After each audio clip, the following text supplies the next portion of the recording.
Bismillahirrahmanirrahim. Assalamualaikum warahmatullahi wabarakatuh. Innal hamdalillah nahmaduhu wa nasta'inu wa nastaghfiru wa na'udzu billahi min syururi anfusina wa min sayyiati a'malina may yahdihillahu fala mudilla wa may yudlil fala hadiyalah. Ashhadu an la ilaha illallah wahdahu la syarika lah wa ashhadu anna Muhammadan abduhu wa rasuluh la nabiyya ba'da. Subhanaka la ilma lana illa ma 'allamtana innaka antal alimul hakim. Subhanaka Allahumma wa bihamdika ashhadu an la ilaha illa anta astaghfiruka wa atubu ilaik. Astaghfirullahaladzim, astaghfirullahaladzim, astaghfirullahaladzim. La khawla wa la quwwata illa billahil aliyyil azim. Allahumma salli wa sallim wa barik ala Muhammad wa ala alihi wa ashabihi wa man tabi'ahu da ihsani dina ila yaumiddin. Segala puja dan puji mari kita panjatkan kehadirat Allah Subhanahu wa taala, yang mana pada pagi hari ini kita dibangunkan kembali dalam keadaan sehat. Kalau kita mau menghitung nikmat Allah, tentu kita tidak akan mampu menghitungnya. Oleh karena itu, mari kita sapa asmanya dengan kelembutan, dengan membaca basmalah, Bismillahirrahmanirrahim, agar kajian kita bisa mendapatkan rahmatnya. Sahabat, di dalam kitab suci Al-Quran, pada awal surat Al-Baqarah sampai 10 ayat ya, itu ada 3 sifat manusia ya. Dari ayat yang pertama sampai ayat yang kelima adalah sifat orang yang beriman. Di ayat yang 6 dan 7 adalah sifat orang-orang yang kafir, dan yang dari ayat 9 sampai 10 adalah sifat-sifat orang munafik ya. Marilah kita ketahui ya, kita termasuk golongan yang mana nih di antara 3 sifat manusia tadi ya. Kalau kita baca di ayat Al-Baqarah dari ayat yang pertama sampai yang kedua, jelas sekali ya bahwa kita dikatakan orang yang beriman apabila kita betul-betul mengimani hal yang gaib dan mendirikan sholat, serta mengimani semua kitab-kitab yang Allah turunkan. Nih ya. Baiklah, kita akan coba untuk melihat sifat pertama ya. Sifat yang pertama ini cirinya ada di dalam surat Al-Mu'minun. Qad aflahal mu'minun ya. Jadi sungguh sangat beruntung orang yang beriman. Jadi orang yang beriman itu adalah hidupnya senantiasa punya keberuntungan ya. Dan tentu keberuntungan itu membuat orang yang beriman ini akan merasa bahagia ya. Jadi sudah pasti bisa dideteksi pada diri kita, apakah kita ini sudah bahagia ya. Perlu kita buktikan ya. Karena pada dasarnya semua makhluk ya, semua makhluk hidup itu mempunyai 2 keinginan. Ingin hidupnya bahagia, yang pertama. Yang kedua, tidak suka menderita, ya. Jadi semuanya ingin bahagia. Tetapi kita harus tahu dulu esensi bahagia itu seperti apa gitu ya. Ya. Karena kalau ketika kita diberi kemudian kita wah bahagia banget, itu bukan bahagia, tetapi itu sebuah kesenangan. Karena memang setiap pemberian itu akan membuat kita senang. Kebanyakannya seperti itu. Tetapi bahagia di sini ya adalah melepas apa-apa yang kita sukai dan menerima apa-apa yang kita benci. Ya, jadi definisi bahagia itu menerima semua yang kita tidak sukai. Nah, kalau menerima yang disukai mah sudah banyak ya, dan selama ini pun kita seperti itu. Ya, jadi senang kalau diberi, ya. Begitu disuruh melepas, itu mikir dulu. Ya. Nah, di sini melepas apa yang kita sukai ini hal yang tidak mudah. Ya. Karena untuk bisa mendapatkan sesuatu yang kita sukai itu perlu sesuatu usaha yang terkadang kita bisa berusaha itu untuk mendapatkannya sangat susah. Ya, oleh karena itu kalau kita lepaskan begitu saja itu nggak mudah. Nah, jadi contoh orang yang sudah bahagia itu dengan sangat mudah melepaskan apa-apa yang dicintai. Suatu contoh, ketika kita itu baru punya mobil atau motor nih ya, yang sehari-hari ada dalam kehidupan kita ya. Tiba-tiba ada teman atau ada saudara minjam. Nah, dipinjam saja kita masih mikir, apalagi diminta. Nah, apalagi kita melepaskan buatnya. Wow, sungguh ya perlu perjuangan, sahabat ya. Nah, di sini kenapa untuk melepaskan sesuatu yang kita peroleh itu, apalagi memperolehnya dengan susah payah? Karena sudah ada kemelekatan. Nah, ketika seseorang itu sudah melekat pada sesuatu yang dicintai, tentu tidak akan mudah untuk melepaskannya. Ya. Tapi beda, orang yang bahagia itu sebaliknya. Orang yang bahagia itu akan mudah melepaskan ya apa saja yang ada pada dirinya, apa saja yang dia merasa memilikinya, karena sudah tidak lagi ada kemelekatan. Ya, jadi dia bahagia justru ketika dia bisa memberikan apa yang ada pada dirinya kepada saudaranya. Ya, sehingga ketika saudaranya itu bahagia, itulah kebahagiaan yang dia rasakan. Jadi tentu tidak akan susah untuk melepaskan apa saja yang dia miliki. Nih ya.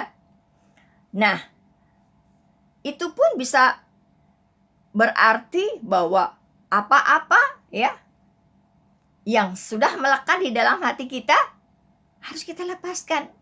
Tidak ada satupun yang melekat di dalam hati kita kecuali Allah. Ini orang yang beriman itu seperti itu, ya. Nah, yang kedua, menerima apa yang tidak kita sukai atau menerima apa-apa yang kita benci. Nih ya. Ini banyak sekali, ya. Jadi menerima ketika kita dapat PHK. Ini contoh ya. Menerima ketika kita dalam kegagalan, menerima rasa sakit ketika kita sedang sakit ya, menerima ketika kita ditipu oleh teman. Nah, ya.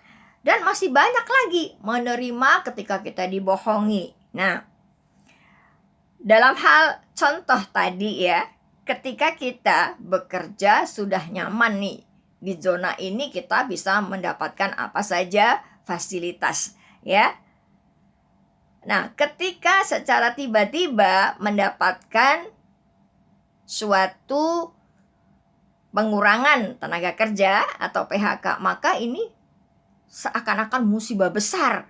Maka tentu untuk menerima bahwa kita nggak kerja, itu sudah kebayang tuh. Pikiran sudah kemana-mana nih. Bagaimana nanti kalau saya nggak kerja? Anak saya, istri saya, atau kreditan saya. Sudah terbayang semua rasa takut itu ya. Nah, di sini dia tidak sadar bahwa rizki itu ya bukan dari tempat kerja. Rizki itu dari Allah ya. Sedangkan di dalam surat At-Tolak ayat 3, Allah menjelaskan ya, ketika kita bertawakal kepadanya, menyerahkan diri kita kepadanya, pasrah kepadanya, maka apa yang ada? Ya, Allah akan memberikan rizki dari arah mana saja yang tidak diduga-duga. Wa yarzuqhu min haitsu la yahtasib. Nah, ayat itu menjelaskan Allah akan memberi rizki. Kalau yang kita pikirkan rizki itu hanya sekedar rupiah ya, tentu ya, kalau tidak dapat rupiah kayaknya nggak dapat rizki. Padahal rizki Allah itu subhanallah luas sekali ya. Bangun tidur kita bisa melek mata kita, tangan kita bisa gerakan, napas kita bisa teratur. Itu pun rizki. Bisa ke belakang rizki, bisa tersenyum rizki. Ya, kita nggak akan mampu menghitungnya ya. Oleh karena itu kita harus menyadari ini ya. Begitu juga ketika kita mendapatkan kegagalan, entah kegagalan rumah tangga atau kegagalan dalam hal prestasi kita. Nah, ini tanpa kita sadari ya, itu akan menjadi sesuatu yang membuat kita putus asa ya. Bahkan kadang-kadang karena kesedihannya tadi ya, sampai-sampai seakan hidup ini rasanya sangat pahit sekali ya. Nah, sedangkan ketika kita menyadari ya, bahwa di dalam surat An-Nasyirah di ayat terakhir itu innama al-usri yusra. Ingat sahabat, setelah kesusahan akan banyak kemudahan. Jadi jangan khawatir ya. Orang yang beriman itu hidupnya tidak pernah khawatir. Kenapa? Karena dia ya sudah mampu untuk membersihkan hatinya dari hal-hal yang bisa menyebabkan kekhawatiran ya. Karena apa? Karena sifat orang yang beriman itu oleh Allah dihilangkan rasa sedih dan rasa takutnya ya. Karena itu orang yang beriman itu selalu dijadikan wali. Apa itu wali? Wali adalah perpanjangan tangan Allah. Wali itu adalah pengganti Allah di muka bumi ini, ya. Sehingga ketika orang-orang itu beriman, konsekuensinya sudah pasti di dalam dirinya itu ada amanah yang akan dilaksanakan sebagai perpanjangan tangan Allah. Nah, kembali lagi bahwa untuk yang pertama, kita ini harus bahagia dengan segala kondisi ya. Ketika kita ditipu, ketika kita sakit. Nah, ya, orang yang beriman itu kalau sakit, sahabat, ya, dia akan ridho terhadap sakitnya. Dia yakin bahwa semua sakit ini adalah penyebabnya dirinya. Dia tidak akan pernah menyalahkan Allah, apalagi menisbatkan rasa sakit. Ya, sudahlah, kita harus terima karena sedang diuji dengan sakit, ya. Nah, ini harus perlu digarisbawahi nih. Allah itu maha pengasih, penyayang. Jadi sakit itu karena dari kesalahan diri kita sendiri. Biasanya dari pola makan, pola tidur yang tidak sesuai ya dengan sistem dalam tubuh kita, sehingga menyebabkan rasa sakit ya. Jadi sakit itu instrumen yang muncul dari tubuh ketika tidak mendapatkan apa yang dibutuhkan. Nah, karena kita ini memandang sakit itu seakan-akan dari Allah, maka ya menerimanya itu ya sudah, kita pasrah karena semuanya datangnya dari Allah ya. Ingat, Allah itu maha baik. Allah itu tidak pernah memberikan kepada hambanya sesuatu yang tidak baik ya. Bisa jadi yang kita anggap baik itu belum tentu baik loh sahabat ya. Dan bisa jadi yang kita anggap tidak baik itu ternyata baik. Jadi ilmu Allah itu luas ya. Nah, ketika kita paham bahwa orang yang beriman itu hatinya selalu bahagia, tengok pada diri kita ini. Apakah kita itu setiap saat senantiasa bahagia? Nah, ya. Ataukah bahagianya itu kadang-kadang ya, kadang terasa bahagia, kadang tidak. Nah, berarti kalau masih bahagia tidak, ini berarti imannya juga masih harus dipertanyakan. Nih ya, ciri yang pertama. Yang kedua, ciri orang yang beriman itu ya, ketika dia melakukan sholat itu dia khusyuk. Makanya dalam surat Al-Baqarah ya, ayat yang kedua, Allah menjelaskan, Zalikal kitabu la raiba fihi hudalil muttaqin alladzina yu'minuna bil ghaibi. Ayat yang ketiganya, wa yuqimunas shalah. Nah, saya garis bawahi, dan dia mendirikan sholat. Dan ketika dia mendirikan sholat itu, dia khusyuk. Nah, ngomong masalah khusyuk nih ya, banyak sekali ya ustadz atau lembaga ya yang mengadakan pelatihan sholat khusyuk ya, yang di situ banyak juga orang yang berharap bisa khusyuk sholatnya ya. Sedangkan hakikat kita sholat ya tidak tercapai kadang-kadang ya. Nah, khusyuk, seakan-akan khusyuk itu hanya di masjid ya. Khusyuk itu hanya di rumah. Kalau keluar rumah sudah beda lagi ya. Padahal ketika kita memperhatikan ya, apa sih makna khusyuk? Khusyuk itu seperti apa sih? Sehingga kita itu sangat pengen bisa sholat khusyuk. Karena kalau kita mau jujur ya, ini pengalaman pribadi saya ya, dulu ya, ketika saya sudah mengerti gerakan sholat, mengerti doanya sholat, dan memahami artinya sholat, tapi tetap saja selalu terbesit dalam pikiran saya, di dalam benak saya, kadang-kadang sampai membuat saya lupa berapa rakaat ya ini tadi.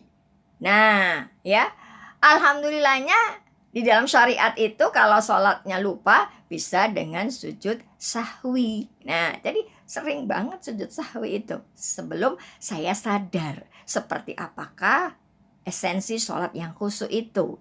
Nah, kembali lagi ya mengenai sholat yang khusyuk. Nah, di dalam surat Al-Baqarah ya, ayat yang menjelaskan tentang sholat khusyuk itu diawali dengan wasta'inu bisobri wassalah. Mintalah kamu pertolongan kepada Allah dengan sabar dan sholat ya. Jadi sabar baru sholat itu ternyata tidak bisa kita itu melakukan sholat kalau kita itu tidak punya kesabaran ya. Ayat berikutnya, alladzina yadununa annahu mulaku rabbihim wa annahu ilaihi rajiun. Oh, ketika kita bisa untuk sholat itu, yaitu orang yang mendengar, ya, dan juga dia itu yakin bahwa dia akan kembali kepada Tuhannya. Nah, ya, jadi kita paham sekarang bahwa di dalam surat Toha ayat 14 itu Allah Subhanahu wa taala berfirman, Innani anallah la ilaha illa anna fa'budni wa aqimi sholat lidzikri. Sesungguhnya aku ini Allah. Tidak ada Tuhan selain Allah. Ya, semua sepakat orang yang beriman pasti tidak ada ilah kecuali Allah. Dirikanlah salat untuk mengingatku. Jadi tujuan kita melaksanakan salat ini agar senantiasa ingat kepada Allah. Nah, dari sini sahabat, saya berpikir selama ini saya salat kok yang ingat malah justru bukan Allah, malah ingat yang lain-lainnya. Saat sholat pada rakaat pertama ini sudah berusaha untuk benar-benar khusyuk nih perasaan kita. Tiba-tiba di rakaat kedua muncul, ya, ada pikiran kita yang tiba-tiba ingat, uang belanjaan tadi tak taruh di mana ya? Nah, belum lagi dalam sholat yang 5 waktu itu. Subhanallah, ya. Ternyata susah untuk mengingat Allah. Yang ingat malah justru selain Allah. Dan kalau kita adakan riset, tentu ini mau dengan kejujuran kita, ya, selama sholat ingatan kita kepada Allah apa justru kepada selain Allah. Ketika diperintahkan untuk sholat untuk mengingat Allah, pasti dong kita itu harus mencari clue-nya. Bagaimana caranya untuk bisa ingat kepada Allah. Sedangkan syarat untuk ingat adalah dengan melihat. Ya. Jadi siapapun tentu tidak akan bisa mengingat Allah. Jadi berarti bagaimana bisa ingat kalau kita tidak pernah bertemu, ya? Nah, ketika kita tidak bisa berjumpa atau menyaksikan tanda-tanda kebesaran Allah yang ada pada diri kita, ya sudah tentu kita tidak akan bisa fokus. Saya nggak pernah melihat ibu saya, ini contoh ya. Maka selama hidup saya tidak akan tahu ibu saya yang seperti apa, ya, seperti itu, ya. Oleh karena itu, syarat untuk ingat itu mesti melihat. Melihat dengan mata mana? Kalau dengan mata materi, tentu tidak akan mungkin kita bisa melihat Allah, ya. Tetapi Allah menyediakan kita mata batin, ya. Karena itulah, barang siapa yang sudah kebuka mata batinnya, dia akan bisa melihat tanda-tanda kebesaran Allah yang ada pada dirinya, ya. Yang sudah Allah jelaskan di dalam surat 41 ayat 53, ya. Aku akan tunjukkan tanda-tanda kebesaranku, ya, baik yang ada di langit dan di bumi atau pada dirimu sendiri. Jadi orang-orang yang sudah mampu menitih ke dalam dirinya, sudah mampu mengetahui siapa jati dirinya, dia akan bisa melaksanakan sholat dengan khusyuk. Karena efek dari sholat yang khusyuk itu akan membuat ketenangan di dalam hatinya, ya. Jadi benar apa yang Allah katakan di dalam surat Ar-Ra'd ayat 28, hanya dengan mengingat akulah hatimu akan tenang. Selama ini pemahaman ingat itu, ya, bukan mengingat di dalam hati kita atau dalam pikiran kita, tetapi yang ada menyebut dengan lisan kita. Jadi kata-kata dzikir atau di dalam bahasa Indonesianya ingat itu tidak disebut ingat, tapi dijadikan disebut hanya dengan menyebut nama Allah. Jadi menyebut dengan ingat kan jelas dong ada perbedaan. Kalau mengingat itu nggak perlu berisik, nggak perlu bicara, karena ingat ada di dalam pikiran kita. Saya akan ingat ibu dan ayah saya selama hidup saya. Jadi nggak perlu saya sebut-sebut. Ibu. Tentu dalam hati atau dalam kolbu saya sudah saya bisa membayangkannya, ya. Tetapi di sini perlu disadari, ya, bahwa wajah Allah itu bukan seperti apapun yang ada di alam semesta ini. Karena Allah itu tidak berwajah, ya. Jadi tidak sama dengan semua makhluknya, ya. Dia punya wajah tapi tidak berwajah. Makanya ketika kita sholat itu, inni wajjahtu wajhiya, aku hadapkan wajahku kepadamu ya Allah. Bukan berarti wajah yang seperti apa, ya. Karena kalau masih dibayangkan seperti Allah itu gini-gini, berarti dia belum mampu untuk memahami sifat Allah, ya. Yang walam yakul lahu kufuwan ahad, tidak ada satupun yang sama dengan makhluknya, ya. Nah, harus kita sadari adalah bagaimana kita itu bisa mengetahui jati diri kita, sehingga kita tahu bahwa roh yang ditiupkan ke dalam diri kita akan tahu. Nih ya, sahabat, ya. Nah, dari sini kita bisa introspeksi diri kita. Bener nggak sih aku ingat sama Allah, ya? Karena untuk mengingat syaratnya harus melihat. Makanya rukun Islam yang pertama itu adalah syahadah, ya. Asyhadu, aku bersaksi. Kalau yang namanya bersaksi pakai mulut apa pakai mata?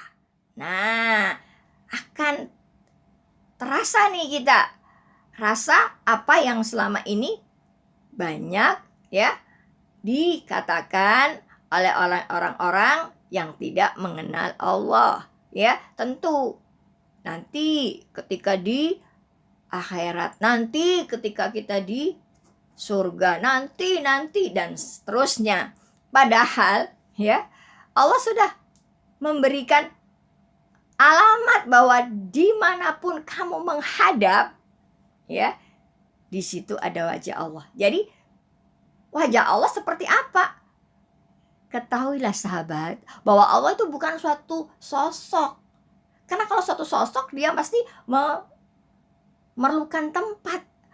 Padahal Allah itu kan maha besar, ya. Kalau sudah maha besar aja, tempatnya seperti apa, ya.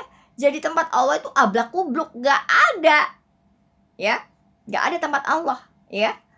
Nah, jadi selama ini bahwa Allah itu dekat, memang benar dekat, ya.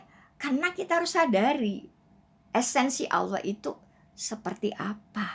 Nih, orang-orang yang sudah mampu menitih ke dalam dirinya, dia akan bisa mengenal Allah. Karena sudah mengenal, jadi mudah untuk mengingat, sehingga salat betul-betul bisa khusyuk, ya. Ini kita bisa rasakan, sahabat, efek dari salat yang dikerjakan dengan khusyuk itu berdampak kepada yang mengerjakannya, sehingga si pelaku sholat itu terhindar dari fasa dan mungkar, sebagaimana yang Allah firmankan di dalam surat An-Ankabut ayat yang ke-45. Ayat itu menyatakan, utlu ma uhiya ilaika minal kitab, ya, bacalah apa yang telah Allah turunkan, ya, dari Alkitab.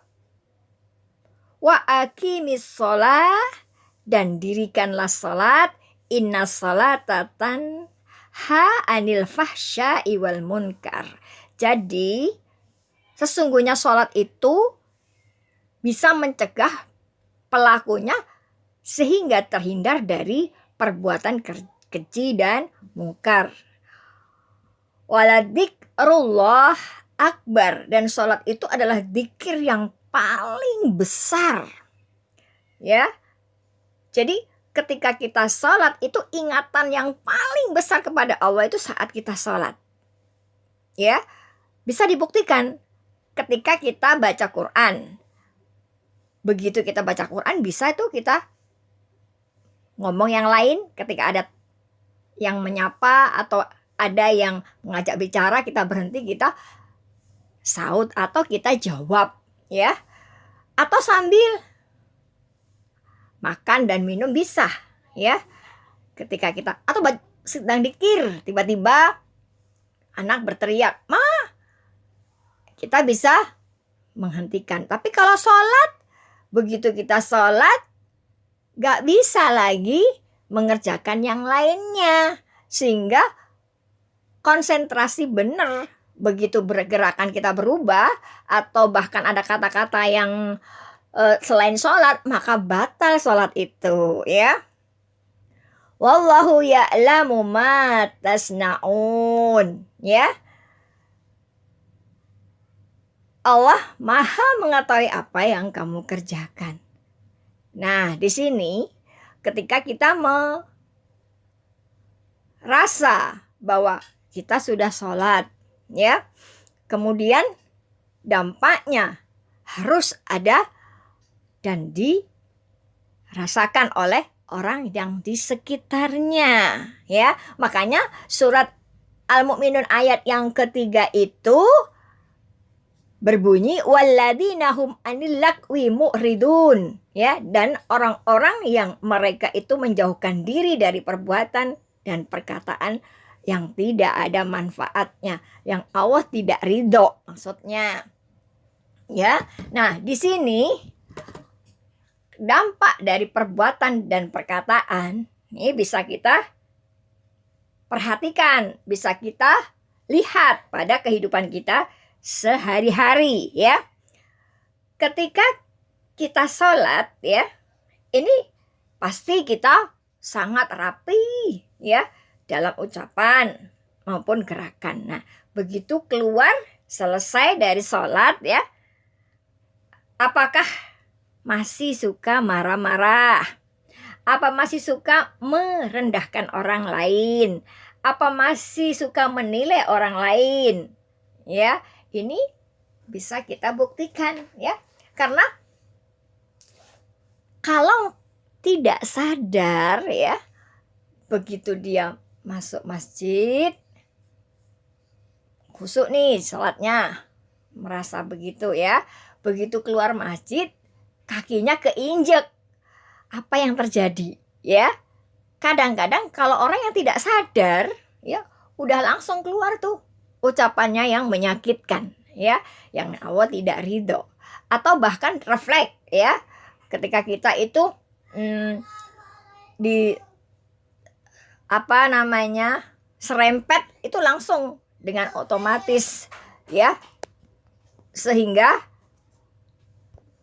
ada yang setelah melaksanakan sholat, melihat orang sholat, lisannya gak sadar tuh mengatakan orang yang sholat, yang tidak sholat tadi, ya, sehingga menyakitkan, ya. Satu contoh, ya, sudah tua, gak sadar-sadar. Nah, ini kan kadang-kadang tanpa kita sadari. Nah, bahkan kadang-kadang suka merasa paling suci, ya. Setelah kita sholat, melihat orang yang tidak sholat, langsung komentar. Nah, ini juga banyak yang terjadi. Berarti ini tidak ada kesadaran, ya, bahwa sebetulnya sholatnya yang dia lakukan itu tidak merubah dia dari perbuatan fahsya dan mungkar tadi, ya. Dan juga masih suka menilai, ya. Kadang-kadang merasa diri kita yang sering ke masjid atau bahkan sering ngaji, ya, begitu kita melihat saudara kita yang gak pernah ngaji, udah deh mulai kita menilai mereka, ya, dengan penilaian yang seakan-akan kita lebih baik darinya. Nah, ini nggak sadar sahabat, ya. Maka jelas, ya, ketika kita melakukan sholat tapi perbuatan kita masih seperti itu, ini bukan ciri orang yang beriman. Ya, ini baru ciri-cirinya. Bahkan di dalam surat Al-Mu'minun itu ada 10 ya ciri-cirinya. Ini baru 3 nih ya. Belum lagi tingkatan iman. Jadi tingkatan iman nanti yang akan kita bahas dengan berurut itu bisa menyebabkan orang yang beriman itu mempunyai karakter ya tersendiri sesuai dengan tingkat keimanannya. Baik sahabat, semoga kita diberi kesempatan untuk bisa melanjutkan kajian kita pada hari ini. Akhirul kalam, assalamualaikum warahmatullahi wabarakatuh.